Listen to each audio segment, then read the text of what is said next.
comentei ontem aqui, para quem estava aqui presente, que seria de fato um dia de cases, né, hoje. Porque após essa inspiração toda que a gente foi proporcionado pelo Fatala, nós vamos falar de implementação headless. Nessa sequência, serão apresentados alguns passos para uma implementação headless de sucesso, além de uma discussão aprofundada sobre todos os cuidados necessários para esse tipo de estratégia, e será apresentado aqui, então, um super case da Natura, através de um projeto de e-commerce da The Body Shop Brasil. E, para falar disso, eu vou chamar duas pessoas aqui. Um é ele que é formado em Engenharia da Computação pela Politécnica da USP, com mais de 15 anos de experiência em grandes operações de e-commerce, de clientes como Audi, Havaianas, Lacoste, Lustani, Natura, entre outros. Já palestrou aqui no fórum, inclusive, e em outra oportunidade, e atualmente é o vice-presidente de Commerce Cloud da Salesforce. Chegou nessa posição, inclusive, depois de uma aquisição da Tonit pela Salesforce, a primeira aquisição de uma empresa brasileira pela Salesforce. Para falar sobre Headless Commerce, qual o caminho para implementar a arquitetura que sustenta uma estratégia de escala e multicanalidade, eu chamo ao palco Rafael Rupel Ruiz. Seja bem-vindo, Rafael. Gente, uma salva de palmas para o Rafael. À vontade. E, na sequência, para acompanhar o Rafael no palco, eu vou chamar o graduado em Engenharia de Produção pela Universidade Federal de São Carlos e com especialização em Inovação Estratégica pela HSM, que trabalhou por mais de 15 anos com TI e projetos de transformação digital, o Head de Produtos e Engenharia de Serviços Digitais da Natura Company, Gabriel Ribeiro. Seja bem-vindo, Gabriel. Fiquem à vontade. Bom? Obrigado, Nasser. Vilela, perdão. Bom dia, pessoal. Uma alegria estar aqui, né? Para quem não me conhece, bom, o Nasser fez a introdução. Uma honra estar do seu lado aqui, Gabriel. O Gabriel começou como um cliente e agora é um amigo, né? A gente fez alguns projetos interessantes juntos lá na Natura. Obrigado, Nasser. Obrigado, Vivi, pelo convite, Vilela. Hoje a gente quer falar um pouquinho sobre o case de Headless, né? Eu vou, antes da gente falar um pouquinho como é que foi esse case da Natura e dicas para quem está pensando em montar o seu e-commerce usando uma arquitetura Headless, por que Headless está tão na moda, né? A gente lançou um relatório no mês passado, então fresquinho, tá? Mais de 4.100 líderes de e-commerce, mais de 1 bilhão de consumidores. E olha que interessante, 80% das empresas que não têm Headless hoje pretendem implementar Headless nos próximos 2 anos. Então, se alguém estava se perguntando se isso é uma tendência, né, acho que esse relatório está trazendo aí para a gente essa resposta. Tem aí o QR Code, vocês podem baixar o relatório. Ele foi este mês traduzido também para o português, tá? Mas por que o Headless está uma tendência tão forte, né? Foi muito legal o Fatala falando sobre esse relatório dos times de elite, né, de agilidade. Então, Headless normalmente está associado a equipes que buscam agilidade, né? Agilidades transformacionais, né? A gente vai falar um pouquinho sobre como conquistar isso, mas os times que implementam agilidade, são os times de elite, né? Eles alcançam as suas metas 2 vezes mais frequentemente do que times que não têm uma maturidade em termos de ágil tão forte, né? Então aqui a gente traz alguns indicadores, aqueles 4 Key Metrics que o Fatala também comentou. Eles são o que a gente chama de KPIs indicativos, né? Então, se você está fazendo deploys frequentes, se você está colocando um tempo de falha, está aumentando o seu tempo de falha, você está garantindo boas práticas, tenha certeza de que isso vai refletir nos indicadores do negócio. Então, aqui é o palco de tecnologia, mas a gente é habilitador do negócio, né? Então, acho que é muito interessante falar sobre isso. Outro ponto que é super relevante são os canais, né? Então, por que a gente vai para o headless? A ideia é buscar uma experiência uniforme nos diferentes canais. A gente vai vender no social, a gente vai vender no e-commerce, agora no metaverso, né? Então, para quem não conhece muito o que é headless, né, o termo pode ser novo para algumas pessoas, é uma forma da gente desacoplar front-end do back-end. Então, é legal vir agora porque vocês tiveram uma aula com o Fatala, eu também tive uma aula, a Gabriel estava comentando como é rico o conteúdo do Fatala, né? Mas você vê que isso daqui é uma tendência, Magalu está fazendo, grandes empresas estão fazendo, a Natura está fazendo, né, Gabriel? Esse tipo de arquitetura é exatamente o que você começou na Natura há quanto tempo atrás? Bom dia a todos. Obrigado pelo convite, até, Rupert, para poder compartilhar aqui contigo um pouco da nossa experiência. Acho que depois também de 2 anos, né, também começando esses eventos mais presenciais, é uma alegria ver essa energia, sentir essa energia. Então, estou realmente muito contente de estar aqui. Bom dia a todos. A Natura, a gente já tem uma experiência de boa data. A gente começou com o nosso e-commerce em 2012. E naquele tempo a gente começou ainda naquela versão bem de monolito, né, onde todo mundo estava na mesma aplicação, front, back, tinha toda a preocupação com a experiência e tudo mais, mas a gente estava dentro ali da mesma aplicação. E na Natura tem um caso muito particular que o nosso e-commerce é um pouco diferente. A gente tem muita questão da consultora também dentro do e-commerce, então faz com que a gente tenha ali uma sequência de desenvolvimento, de adaptações que eram necessárias. E depois desse período a gente começou a ir para os outros mercados onde a gente tinha operação. Então a gente foi em 2015 para o Chile, depois para a Argentina, e aí começou um pouco daqueles desafios, né? Precisamos fazer deploys mais constantes, precisamos ir para outros países, precisamos atender outras necessidades, né, que surgem para a gente de forma muito constante, e toda vez que você vai fazer um deploy, aquele teste que tem que fazer em todas as aplicações, todos os países e tudo mais. Então começou a ficar realmente bastante complexo no nosso dia a dia ali. Em 2019, a gente passou por uma mudança, a gente estrategicamente decidiu, a gente tinha 3 sites na empresa, tinha o e-commerce, tinha a parte institucional e também blogs, eram sites todos eles com um tráfego bastante considerado. A gente falou, puxa, vamos juntar isso tudo para um mesmo site, né? Então a gente queria trazer todo esse tráfego junto. E aí começou uma discussão muito grande de qual que é a experiência ali que a gente gostaria de trazer, né? Realmente é aquela experiência uau, mas que contemplasse desde a parte comercial, uma parte institucional e blog. Então, são 3 canais ali bastante distintos. E nossa decisão no momento foi, puxa, precisamos de um site que seja bastante contextual, né? E também já dado todas aquelas dores que a gente tinha dos processos de deploy e mais voltados com a tecnologia, a gente tomou a decisão de ir para o headless. Então, nós já estamos no headless desde 2019.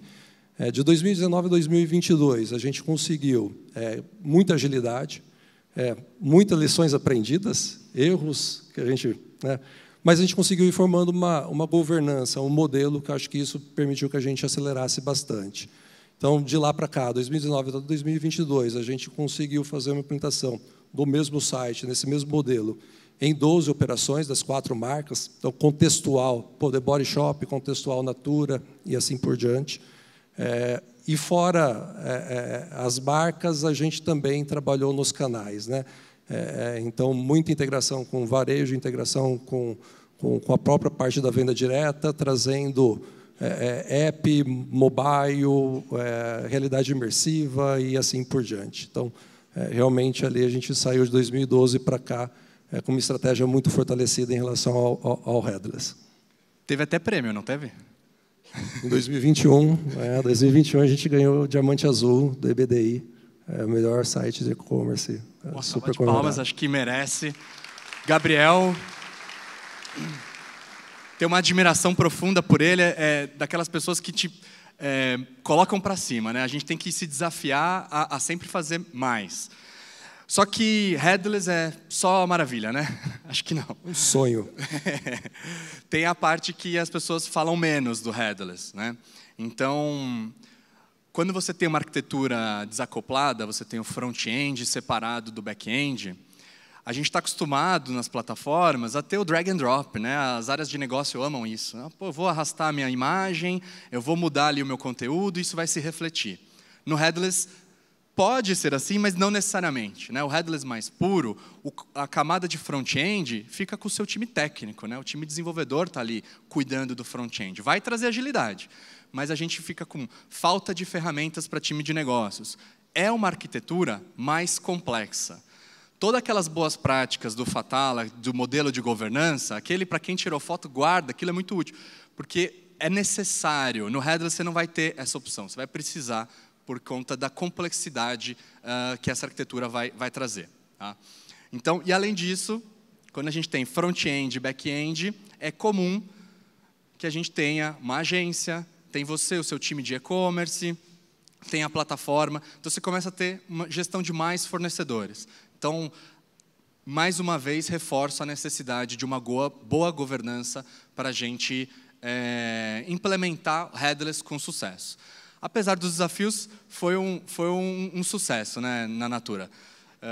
Não sei se você quer complementar, Gabriel, com os problemas que vocês passaram lá? Vamos sentar? Vamos sentar, agora...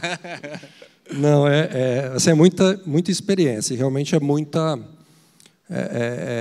lições aprendidas ali que você vai tendo no dia a dia.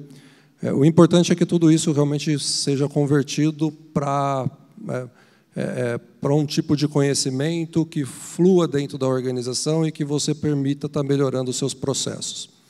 Então, para a gente não ficar aqui mais 2 horas falando sobre as dificuldades do headless, acho que, como você bem disse, são decisões. Então, quando a gente fala, vamos partir para uma estratégia de headless, realmente eu estou indo para um ambiente mais complexo, né? Uma arquitetura mais elaborada, Mark ali, né? Então a gente tem muito microserviços, tem que pensar API first, a questão de, né, cloud nativo e a própria questão do headless.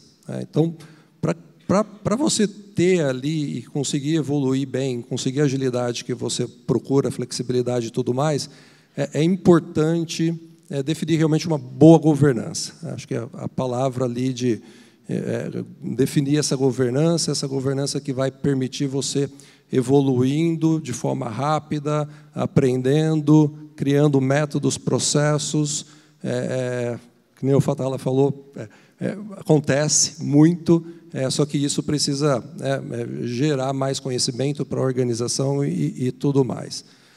Acho que por isso que também é importante linkar muito o headless com os objetivos de negócio, né? Para que ele vai atender a organização, porque é um caminho com bastante desafios. Perfeito. Acho que nem todas as arquiteturas headless são iguais, né? Então a gente estava falando aqui os desafios que isso traz. A gente quer chegar no que a gente chama de headless nirvana, o headless gerando valor para o negócio.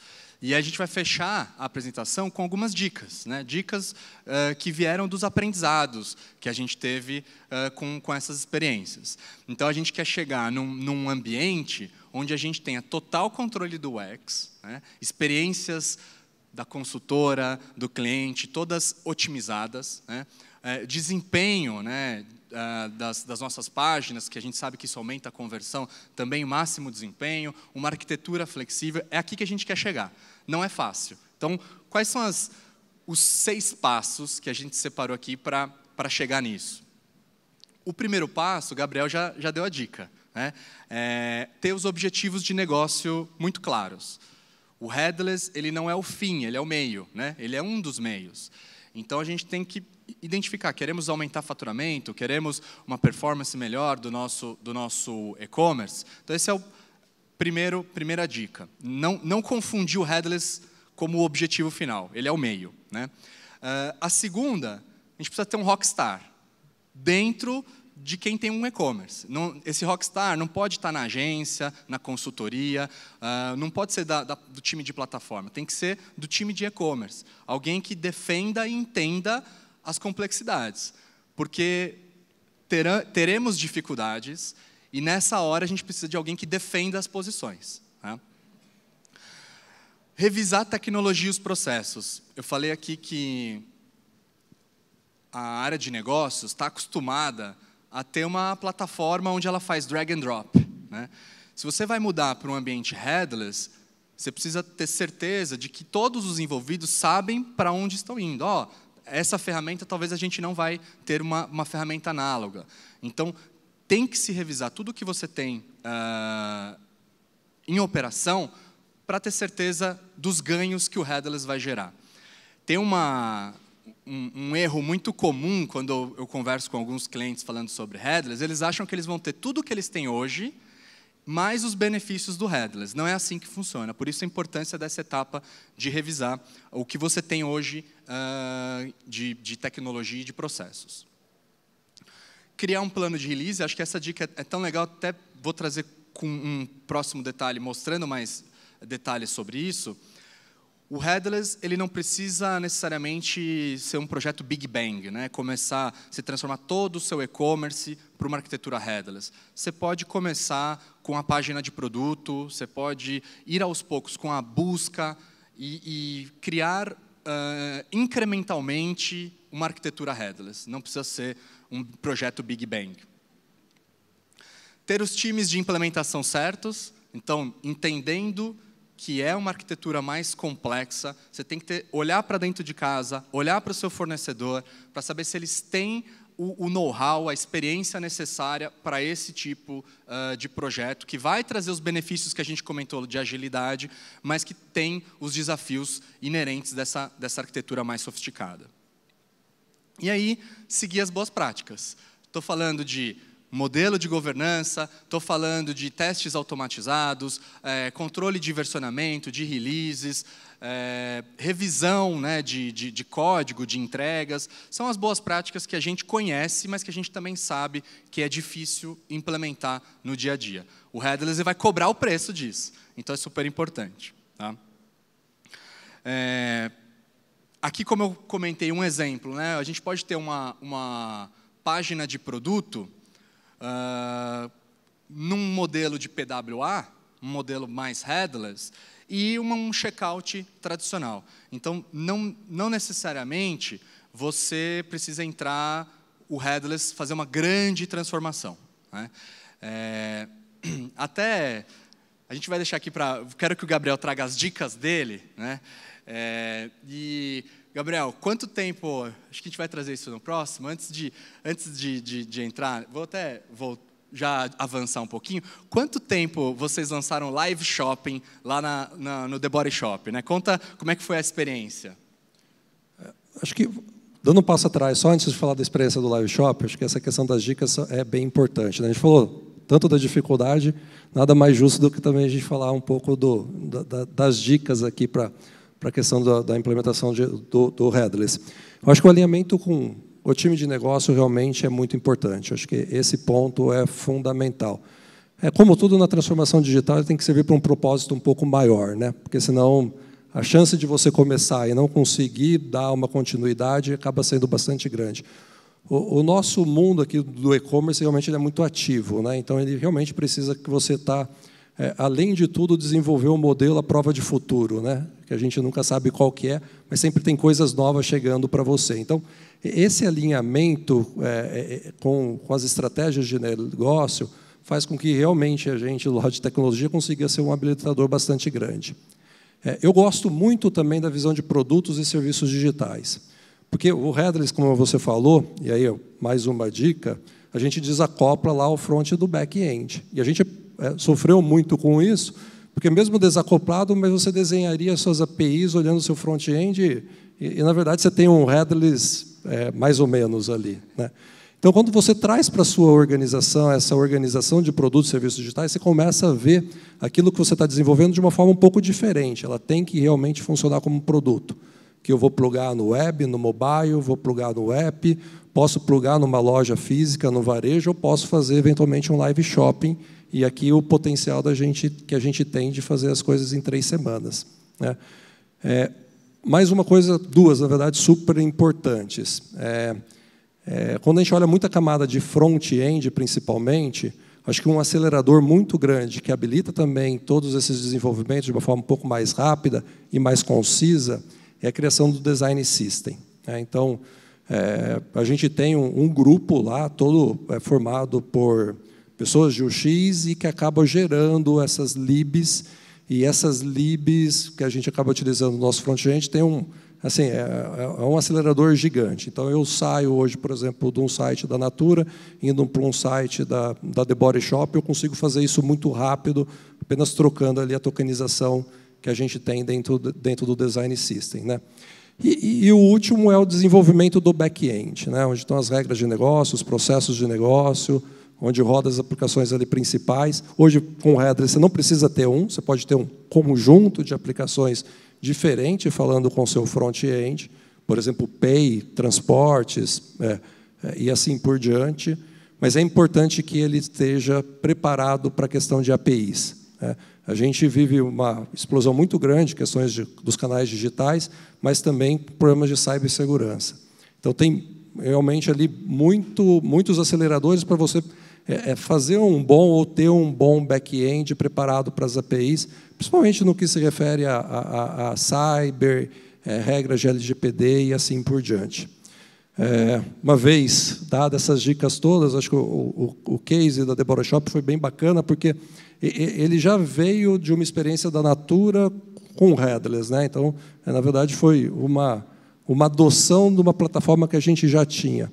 O próprio projeto em si foi super rápido, a gente acabou fazendo em 3 meses, e com 2 meses, ali, 1 mês ou 2 meses de projeto, a gente falou, putz, vamos fazer um live shopping? Acho que isso foi em 2020. 2020, acho que 2020. Então, estava se falando muito naquele momento, né? E a gente teve praticamente 0 desenvolvimento. A gente aproveitou as APIs ali que já estavam prontas por conta do commerce. O front-end, de certa forma, bastante simples, mas já tinha tudo ali, carrinho, catálogo de produto, tudo, né, bem pronto. A gente chamou influenciadoras para fazer a mediação do live shopping.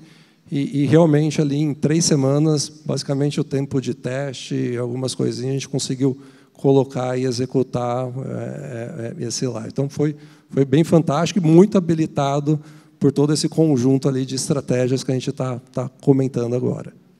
Legal. Acho que queria destacar 3 pontos que o Gabriel falou aqui, né? Primeiro, o Design System, né? Então, ele explicou, são as bibliotecas de componentes. A maturidade que a Natura tem lá por conta do seu Design System, a velocidade, é impressionante. Então, foi um prazer participar desse projeto e até aprender muito com o time da Natura. Outra coisa que ele falou que achei que é super legal a gente destacar, por conta do Headless que eles já tinham, então já tinham o front-end, já tinham o Design System, em 3 meses eles migraram de plataforma, né? Acho que não estamos falando de uma migração simples. Todas as integrações, migramos tudo em 3 meses. E aí outra que eu também gosto de destacar, acho que ninguém nunca viu isso aqui, né? Então, a gente estava fazendo a migração da plataforma, 2 semanas antes de ir para o ar, alguém veio com uma ideia nova. Vamos fazer live shopping? que cliente que não coloca uma mudança de escopo? Então, a gente terminou a migração, 3 semanas depois, o live shopping estava lá. Então, acho que esses resultados mostram o que o Headless pode trazer. A gente falou aqui de desafio, e eu até mudei um pouquinho a ordem, porque eu queria terminar com esse slide aqui, né? A gente acha que Headless é 1000 maravilhas, e eu acho que isso aqui traz bastante do aprendizado. Headless é só escolher o seu framework de front-end, né? Para quem conhece, todo mundo sabe que Vue é melhor que React. Então, essa não é a parte difícil. Na verdade, existem vários frameworks de front-end, o seu time vai fazer essa escolha, React, Angular, enfim. Organizar esse código front-end ainda é a parte fácil. Difícil é o que está ali no quadro da direita. Como é que eu mantenho essa nova infraestrutura, que às vezes vocês vão colocar numa plataforma, num PaaS, né, um Amazon, um Azure, a Salesforce também oferece, como é que você vai manter 24/7 a gestão de incidentes, uptime, que a gente chama dos 4 nines, né, 99,99%. Como é que você vai escalar esse front-end? Claro que front-end tem uma necessidade de servidor reduzida, mas você precisa estar preparado, você precisa garantir que esse front-end esteja pronto para os picos de acesso. São quantas consultoras? No Brasil, Natura, mais de 1,5 milhão, né? Volume considerável. Estava chegando em 2 milhões, né? Assim, um negócio impressionante. Então, isso só de consultora, imagina o número de clientes. E aí, claro, tem uma outra frase também, uma boa provocação nesse momento de preocupação com segurança. Como que a gente faz que esse front-end, eventualmente numa infraestrutura apartada da sua plataforma de e-commerce, como é que garanta segurança, né? Então, essas são algumas das complexidades que talvez uma plataforma, um PaaS, vem ajudar vocês nesse desafio do headless. Tá? Acho que era um pouquinho isso. A gente também trouxe outros cases de outros clientes que também estão usando headless em diferentes formatos, né? Aqui a Natura está fazendo isso com o Design System para ter as diferentes marcas nos diferentes países com agilidade. O caso da Adidas é um caso de omnichannel, né? Então todos os canais consumindo as mesmas APIs. Outro caso que eu gosto muito de falar, bom, J.Crew, estamos falando aqui de 100% de disponibilidade, mas eu gosto muito de citar também a Lacoste. A Lacoste, o e-commerce não é headless, mas eles têm um aplicativo para a loja física que esse sim é headless. Então, de novo, outro jeito de você começar a experimentar com essa tendência da tecnologia, acho que é um caminho sem volta. Não quer dizer que as plataformas full stack também vão parar de ter o seu espaço, mas para quem quer dar um passo a mais de inovação, eu acredito que headless é sim um caminho quase que inevitável, certo? Acho que é isso, Gabriel. Quer falar mais alguma coisa aqui? Senão a gente pode abrir para perguntas. Não, acho que é isso. Acho que mais do que um caminho, né? Acho que realmente a gente consegue colocar uma identidade de marca própria e tudo mais. Acho que também você trouxe cases de empresas bem grandes, mas acho que existem modelos de trabalhar também para empresas menores, sem toda essa complexidade que a gente comenta. Realmente, eu acho que é um caminho que valoriza muito a marca e tem lá muitos benefícios. Maravilha. Muito obrigado. Muito bom, Gabriel, Rafael. Vamos abrir então para perguntas aqui. É só levantar o braço. Tem um aqui. A menina vai levar o microfone para você.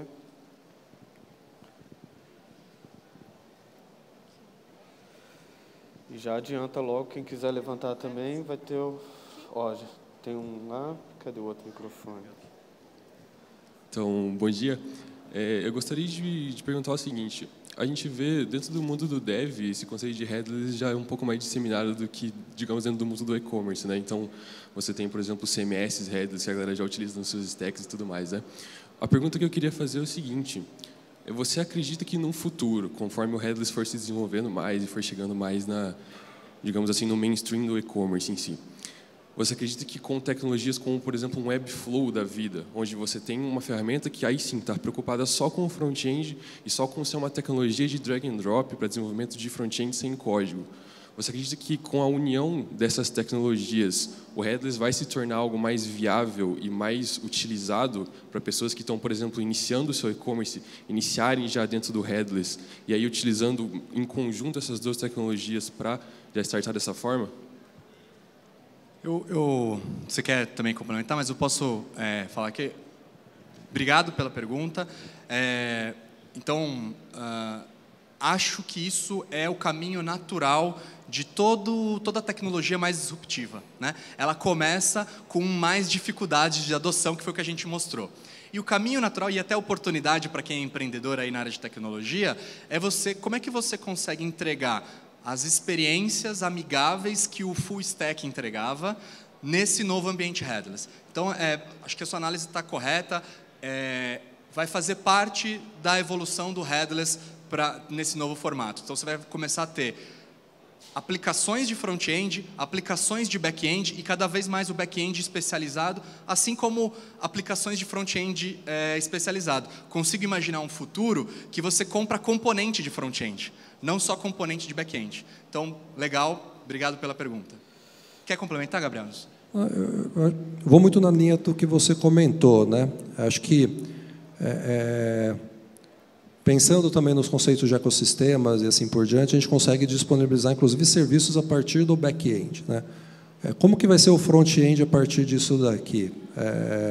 Acho que tem algumas formas, né? A gente comentou o Design System, é uma delas. Mas eu acredito que deva, né, a gente conseguir integrar algumas tecnologias, algumas abordagens diferentes para também ter desenvolvimentos ali mais fáceis, mais rápidos, que a gente consiga começar com essa estratégia de uma forma um pouco mais suave. Tá? Acho que vai muito nessa linha. Ali, já está um tempo lá. Bom dia. Você comentou sobre o desacoplamento do front com back e de ter vários backs, cada um especializado, né, num serviço específico. Como que você vê a questão? Como que você usa um orquestrador? Você tem um BFF? Ou como que você vê isso para o front, né? Tá integrado com o back e falando com vários backs ao mesmo tempo. Você trabalha com algum orquestrador, algum BFF? É próprio, não é? O que você recomenda nessa linha? Perfeito. Exato, tá? A gente tem os nossos front-ends e, inclusive, para conseguir fazer esse desacoplamento do front e do back e poder utilizar o back ou vários backs com o front-end, a gente acaba desenvolvendo, sim, ali uma camada de BFF, né? Esse BFF acaba fazendo a orquestração ali de todas as APIs. Vocês desenvolveram isso? A gente desenvolveu. A gente teve, na verdade, duas iniciativas, uma em Nodes, outra com o próprio Molisoft, ali fazendo um pouco desse desacoplamento, mas sempre passando pelo BFF. Legal, obrigado. Bom dia. Como vocês têm lidado com essa parte de segurança, já que vocês fizeram essa migração de 2019 para cá, né, enfrentaram todas as dificuldades do desacoplamento, e a gente sabe que isso pode acabar gerando algumas vulnerabilidades e as pessoas se aproveitam disso, algumas pessoas mais mal intencionadas podem se aproveitar disso. Vocês estão lidando com essa parte de segurança? Bom, obrigado pela pergunta. Ela realmente é super... A parte de segurança, ela vem desde a forma como a gente também está organizando os times, né? Então, hoje, a gente fala muito de API First, mas a gente também fala muito de Security First. Então, desde o momento que a gente está desenvolvendo uma nova aplicação, a gente precisa começar a pensar em termos de segurança. Quando a gente veio de uma plataforma monolítica, onde a gente desenvolveu muito dos serviços, ali a gente teve que ir adaptando ao longo do tempo, leis, LGPD e assim por diante, e também questões de segurança. Quando a gente pega uma plataforma já mais robusta, que é, né, API First, muito disso já está acoplado ali dentro.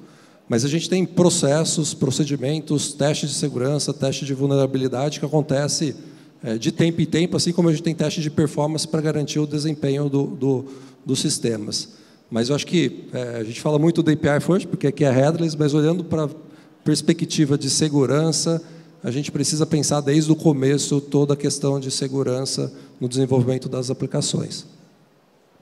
Eu até complementaria lá, quando a gente estava trabalhando na Salesforce, na evolução da plataforma, né, até dentro de casa, todas as histórias elas têm que passar pelo time de segurança para fazer revisão. Então, tem lá o nosso KPI de Security Assessment, que o release só vai para o ar se alcança 100%. Então, também é um processo, né? Bom dia. Queria entender de que forma que vocês engajaram e envolveram os times de negócio para mostrar os benefícios dessa mudança, principalmente, vocês falaram um pouco de mudança no dia a dia, na operação de sistemas legados, né? E também como que vocês estruturaram os times de tecnologia e produto para o desacoplamento. Bom, você pode falar depois para o desenvolvimento do seu produto ali. Na Natura, a gente, em 2019, junto com essas mudanças, a gente começou a organizar o time muito mais orientado para as próprias squads, né? Então, inclusive os times de negócio, a área toda de e-commerce da Natura, ela se organizou também pela questão de mais agilidade. Então, a gente tem dentro do time de tecnologia, a gente nem chama mais time de tecnologia, inclusive agora nós somos debaixo da área de negócio, pessoas, né, os POs, os PMs, que fazem as pontes realmente ali com os times do negócio, com os mercados, e eles que priorizam as novas iniciativas junto com os mercados, principalmente, a partir de criação de business cases e tudo mais, né? Uma vez que passa essa etapa, a gente já tem o tríade lá, que comentou até o Fatala na apresentação passada, o Tech Lead, o PO e o pessoal de UX. Nesse caso, a gente trabalha muito com o UX junto. E aí a gente tem os nossos planejamentos que são trimestrais. Então, a cada 3 meses, a gente faz uma QBR, faz uma planning, prioriza os itens e executa para essa entrega em 3 meses. Sempre muito orientado aos resultados, né? Então, nosso time de digital ele tem uma visão curto e médio prazo, mais médio prazo para a gente conseguir gerar valores mais rápidos, né? Isso é a parte mais de digital, junto já com o time de negócio. Então, a gente está, inclusive, debaixo da mesma estrutura. A gente tem também integrações com a parte de tecnologia mais tradicional, né? E aí, que nem bem diz o Fatala também, quanto mais integração, mais dor de cabeça ou mais complexo mais a gente, dependendo da iniciativa, precisa montar times até mais multidisciplinares, envolvendo ERP e assim por diante, para a gente conseguir fazer as entregas dos produtos. Complementando um pouco, que encaixa com o gancho dela, de mais outras 2 perguntas que a gente ouviu, headless entrou na moda, né? Como vocês sabem, do ponto de vista de desenvolvedor, né? Apesar do conceito também não ser novo, as plataformas de e-commerce hoje, como a própria Salesforce, entre outros fornecedores, né, elas vendem isso, né, como marketing para fazer todas as conexões possíveis. Bom, e com a ideia principal disso é de você dar mais atenção ao que interessa para o usuário final, que é o front-end. Agora, para quem está ouvindo a gente, normalmente se a pessoa tem essa dúvida, está aqui no evento, e é focado no e-commerce de fato, no varejo, e ele está aqui rodando procurando um fornecedor, né? Uma plataforma com conceito headless, o que de fato importa, qual característica de um bom fornecedor que segue esse conceito headless, que quem está aqui no evento pode considerar? Pode ser do ponto de vista do fornecedor e pode ser do ponto de vista do varejista. Eu acho que o conceito API First, né, ele tem que estar intrínseco na arquitetura da nossa plataforma, né? Sem isso, eu acho que você não consegue ter um headless bem feito. O que a gente vê é que, às vezes, todo mundo está querendo surfar a onda do headless. Mas, muitas vezes, as arquiteturas não eram exatamente headless, não eram usando microserviços, não eram desacopladas. É uma tendência. Eu acho que, mesmo plataformas antigas podem fazer uma refatoração nesse sentido, mas talvez uma dica para times de tecnologia: peça as APIs da sua plataforma. Fala assim, deixa eu fazer uma prova de conceito. Acho que esse é um jeito de você avaliar quão preparado... Me dá essa documentação aí. Exatamente. Dá uma olhadinha. Você é API First, me mostra a sua documentação, né? Os cases também falam um pouco sobre isso. Eu acho que é isso. Cases, documentação, validam o speech, que às vezes é um pouco comercial. Sabe uma coisa interessante que as pessoas não costumam fazer e que funciona muito bem, mas por causa de minha mãe chamava isso de respeito humano. Você tem um suposto case que você acha muito maneiro, que usa uma suposta plataforma que você acha muito legal, e você não tem coragem de pegar um telefone e falar com aquele cara só porque você não sabe quem ele é. E as pessoas são mais receptivas do que parece. Então, se você pega um case legal, que está dentro de uma plataforma que você está considerando, essa ligação faz uma diferença brutal, né? Você tentar ativar esse network aí. Você tem algo a considerar? Tenho. Acho que esse ponto é super importante. Nos processos de avaliação,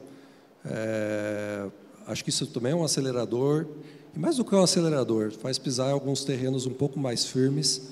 Nós mesmos, quando a gente estava avaliando a troca da plataforma, a gente ouviu vários cases, né? Um dos cases que a gente acompanhou, inclusive falou com o pessoal de fora, foi da própria Adidas, porque a nossa grande preocupação era essa. Estava clara a nossa estratégia. A gente vai para o headless. Na verdade, nós já estamos no headless, né? Como que as plataformas, então, conseguem nos atender de uma forma melhor? E aí a gente estudou, entre outros cases, o case da Adidas. Você, que é da Natura, Pegou o telefoninho, falou lá com o cara da Adidas. Teve um intermediário que nos ajudou. Mas exatamente isso. Mas é isso aí. Cara, Gabriel e Rafael, uma salva de palmas para eles, por favor. Muito obrigado.